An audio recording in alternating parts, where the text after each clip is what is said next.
मोहिनी राजनगर पेठ येथे महायुतीचे उमेदवार आशुतोष काळे यांच्या प्रचारार्थ कॉर्नर सभा संपन्न। कोपरगाव शहरातील प्रभाग क्रमांक 14 पेठ येथे महायुतीचे उमेदवार आशुतोष काळे यांच्या प्रचारार्थ कॉर्नर सभेचे आयोजन करण्यात आले होते।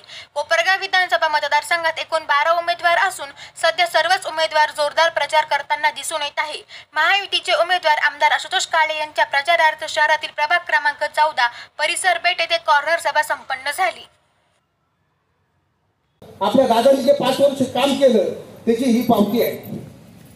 विरोधकाचं सांगायचं झालं म्हणजे मोदीराजनगर बेट भागाला जोडणारा हा जो छोटा पूल आहे हा अशोक दादांच्या काळात झाला। सुनील भाऊला पण माहिती असेल, आमचे मित्र होते पप्पूवीर म्हणून, त्यांचे लहान बंधू इथं पाण्यात वाहून गेला आणि असाच इलेक्शनचा पिरियड होता। अशोक दादा आम्ही सगळी टीव्हीत आलो आणि दादाने ती परिस्थिती बघितली। दादा गुडघे इतक्या पाण्यामध्ये जेव्हा ती शोध मोहीम चालू होती तेव्हा अशोक दादा उभे होते आणि दादा त्या टायमाचे नगरसेवक होते आपल्याबरोबर असलेले, त्यांना सांगितलं का काही जरी झालं तरी चालेल पण या मोहिनीराजनगरचा बेटाला जोडणारा हा पूल पहिला झाला पाहिजे। त्या पूल केल्यामुळं या पुलाची किंमत ना ताई विरोधक म्हणते पूल केले नुसते पूल बांधले त्यांना कळणार नाही। इथं माझ्या समोर बसलेला माझा भगिनींना विचारा, त्या पाण्यामध्ये वाहून गेलेल्या मुलाच्या आईला विचारा, त्याच्या विधवा महिलेला विचारा या पुलाची किंमत काय ते तुम्हाला सांगते का हा पुलाचं काय महत्व होतं। हा पूल जर तयार झाला असता तर माझा मुलगा होऊन नसता गेला, माझा नवरा होऊन नसता गेला, माझा नातू होऊन नसता गेला। हे त्या सांगतील, त्यांचे कुंकू सांगेल, ती कुंकाची किंमत तो पूल आहे आपला। इतकं मोठं कार्य सर्वांनी आशुतोष दादांनी केलं। आशुतोष दादांनी स्मशानभूमीचं काम केलं, त्याच्यानंतर नदी सुशोभीकरणासाठी 20 कोटी रुपये देऊन आपल्या मोहिनीराजनगर पेठ भागामध्ये 3 घाट आहेत। एक घाट आडावस्तीजवळ आहे, एक केजेस कॉलेजजवळ आहे आणि एक स्मशानभूमीजवळ आहे। तो घाट का बरं स्मशानभूमीजवळ घेतला का आपल्याला दशक्रियाविधी करण्यासाठी इथं जी हनुमान मंदिराजवळ जागा होती तिथे तारकंपो टाकल्यामुळे ती जागा ब्लॉक झाली।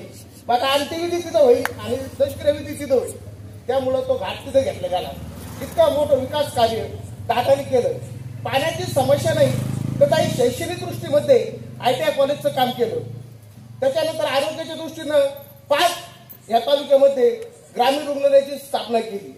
जे पोलीस आपल्या माया भगिनीची रक्षा करीत होते ते अक्षरशः गटरीत राहत होते, त्याच्यासाठी सुसज्ज बिल्डिंग पोलीस स्टेशनची बांधली। न्याय व्यवस्था होती, आपल्याला ते न्याय देत होते, त्यांनाच न्याय मिळाला होता आयुष्यभर। जज बसायचं त्याच्या नको पाणी टिपकायचं, खाली फरच्या तुटायच्या। आमचे मित्र अशोक गावात तिथं काम करतात, त्यांना त्याची स्टोरी माहिती नाही। तर त्या जज साठी आणि जज निवासासाठी आणि त्या न्यायालयासाठी 78 कोटी इतका मोठा विकास न्याय व्यवस्थित केला। म्हणजे शैक्षणिक झालं, आरोग्य झालं, सुरक्षा झाली, अजून कोणतं काम बाकी राहिलं? हे सगळं काम। त्याच्यानंतर 2 कब्रस्तान, 2 स्मशानभूमी, जिवंत माणसाची सेवा तर झाली पण ते आपल्याला सोडून गेले ते सुद्धा आनंदात गेले पाहिजे हे दादांनी काळजी घेतली। संपूर्ण समाजाला पैसे दिले। धार्मिक म्हटल्यानंतर तालुक्यामध्ये जे असलेले महत्वाचे देवस्थान, प्रत्येक देवस्थानला 1-1, 2-2 कोटी रुपये निधी देणारा तालुक्यात तर नाही पण महाराष्ट्रामध्ये हा एकमेव आमदार आहे। त्या आमदार साहेबांनी सगळ्या धर्माला, सगळ्या समाजाला, सगळ्या मंदिरांना पैसे दिले। मग असा माणूस एका बाजूला, आपल्या तालुक्याचा भूमिपुत्र एका बाजूला, बाहेरून आलेलं पार्सल एका बाजूला, ईबी फॉर्म आम्ही सगळे ऐकत असतो। नेमका ईबी फॉर्मचा अर्थ काय असतो?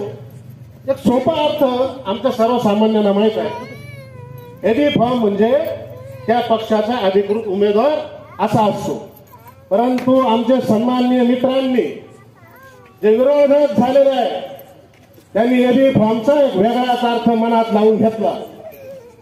ए म्हणजे आशुतोष दादा काळे आणि बी म्हणजे त्यांच्यावरती बेछोट आरोप करत सुटायचं, असा त्यांनी या ईबी फॉर्मचा अर्थ लावला। त्यामुळे ही निवडणूक आपल्याकडनं तरी विकासाच्या मुद्द्यावरती चालू आहे, परंतु समोरच्या उमेदवारांकडून फक्त आणि फक्त विरोध या मुद्द्यांवरती ते भाषण करतात। अरे तुमचा विरोध नेमका कशाला आहे? काल आम्ही 5 नंबरचा तळ केलं, माय माऊलींच्या मोठा प्रश्न पाण्याचा होता तो मिटला, म्हणून तुमचा पोट दुखतंय का? म्हणून तुमचा त्या प्रश्नाला विरोध आहे का? दादांनी तालुक्यात रस्ते केले, शहरात रस्ते केले, लोकांचं दळणवळण सुखकर झालं, या गोष्टीला तुमचा विरोध आहे का? आता अशा विकास कामाला तुमचा विरोध असेल, विकास करणाऱ्या माणसाला तुमचा विरोध असेल, तर तुमच्यासारखा उमेदवार आम्हाला नको आहे. आम्ही तुम्हाला मतं देणार नाही हे स्पष्टपणे त्यांना तुमच्याकडे ज्यावेळेस मतं मागायला येतील त्यावेळेस तुम्ही सांगितलं पाहिजे. शहरात अनेक कामं झाली, बाकीचे वक्ते त्या कामासंदर्भात बोलतील, हजारो कोटींची कामं झाली त्या संदर्भातही बोलतील, पण आमचे विरोधक मित्र काय सांगतात? 3,000 कोटीचं अधिक वजाबाकी बेरीज गुणाकार हे या मतदारांना समजून सांगण्याचा प्रयत्न करतात. तुम्हाला हे सगळे आकडेवारी ऐकण्यात अर्थ आहे का? तुम्हाला तुमचे प्रश्न सुटले पाहिजे. तुमचे जे काही दैनंदिन गरजा आहे, जो व्यक्ती तुमचे दैनंदिन गरजा भागवणार आहेत अशा माणसाच्या पाठीमागे तुम्हाला उभं राहायचं आहे का? नुसतं दादांनी जे कामं केले, इकडचा निधी इकडं कशाला धरला, तिकडचा निधी इकडं कशाला धरला, अरे आम्ही तुमचे वजाबाकी बेरीज गुणाकार ऐकायला बसलेलो नाही. ज्यावेळेस तुमच्याकडे येतील मतं मागायला त्यावेळेस त्यांना विचारा त्या मोनीराज नगर भागासाठी तुमचं योगदान काय आहे.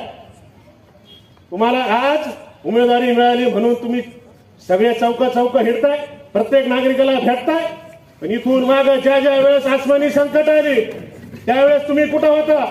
ज्या ज्या वेळेस आपल्याला जे जे प्रश्न भेडसावत होते त्यावेळेस तुम्ही कुठं होता? त्यांना हा प्रश्न तुम्हाला विचारावा लागणार आहे. बेछूट आरोप करणं म्हणजे निवडणुकीचं साधन नाही, ही गोष्ट तुम्ही लक्षात घेतली पाहिजे. काल परवाचं काहीतरी मी त्यांची एक क्लिप ऐकली. महागाईवर आमचे मित्र भाष्य करत होते, महागाई वाढली आणि म्हणून मला आमदार करून दे. ठीक आहे बाबा, ऐकलं तुझं, केलं आमदार. तुम्ही आमदार झाल्यानंतर शेंगदाणे 50 रुपये किलो होणार आहेत का? तुम्हाला आमदार केल्यानंतर साबुदाणा 20 रुपये किलो होणार आहे का? तुम्ही आमदार झाल्यानंतर साखर 20 रुपये किलो होणार आहे का? अरे मग तुम्हाला आमदार व्हायचं असेल तर हे गणित लोकांना सांगा. मी आमदार झाल्यानंतर महागाई कशी कमी करणार आहे ते सांगायचं नाही, फक्त आणि फक्त भूलथापा द्यायच्या. अशा पद्धतीनं राजकारण होत नाही. राजकारण करायचं असेल तर आशुतोष दादा काळेंचा आदर्श घेतला पाहिजे. गोरगरिबांच्या प्रत्येक प्रश्नाची जाण असलेला माणूस म्हणजे आशुतोष दादा काळे. काळे कुटुंबियांनी प्रत्येक वेळेस प्रत्येक माणसाच्या सुखदुःखामध्ये सामील होण्याची भूमिका घेतली. ज्या ज्या वेळेस संकट असतात त्यावेळेस तुम्ही कुठं होता? आज निवडणुका आल्या म्हणून तुम्ही बेळाच्या बाहेर आलात, लोकांना मतं मागताय, ही गोष्ट चालणार नाही. हे सुज्ञ नागरिक आहे.